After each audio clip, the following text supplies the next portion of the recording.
আসসালামু আলাইকুম ওয়া রাহমাতুল্লাহি ওয়া বারাকাতুহু। পিতা-মাতা এমন একটা সম্পদ, যার নাই সে বোঝে। ওই যে বড়বাতে একটা কথা বলে না? দাঁত থাকতে দাঁতের মর্ম বোঝে। ঠিক তেমনি যাদের পিতা নাই মাতা নাই, দুনিয়ার মায়া ত্যাগ করে চিরতরে ওই অন্ধকার জগতে ডুবে গেছে। তারাই বোঝে পিতা-মাতা হারানো কত ব্যথা, কত কষ্ট। যে পিতা দিনের পর দিন, মাসের পর মাস, বছরের পর বছর যুগের পর যুগ কত কষ্ট করে মাথার ঘাম পায়ে ফেলে আপনার জন্য, আমার জন্য। যে পিতা অর্থ উপার্জন করে আপনাকে আমাকে লালন পালন করাইছে।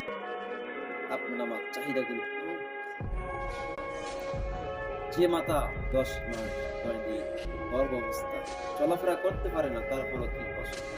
গর্ভ অবস্থা ভাত খাইতে গেছে, এমন সময় সন্তান লাথি মারছে, ভাত খাইতে পারে নাই, ওইখান থেকে চলে গেছে। কত কষ্ট করেছে এই মাতা। বাচ্চা যখন ডেলিভারি হয়, সন্তান যখন ডেলিভারি হয়, তখন মা জানে যে হয়তো বা আমার জীবন এখানে শেষ হয়ে যেত, তারপরও এই ভয় না করে সন্তানকে জীবনে রিস্ক নিয়েও সন্তানকে কি দুনিয়ার মুখ দেখাইছে।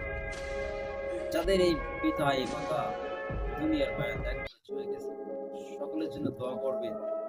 আর যাদের পিতা মাতা যাদের দুনিয়ায় বেঁচে আছে, আল্লাহর কাছে যুবক ভাইরা তাদেরকে খেদমত করেন, পিতা মাতার সাথে সৎ আচরণ করেন, সৎ ব্যবহার করেন, ভালো ব্যবহার করেন। যদি পিতা মাতা আপনার উপর খুশি হয়ে যায়, কসম করে বলছি আপনার জন্য জান্নাত ওয়াজিব হয়ে যাবে। আসসালামু আলাইকুম।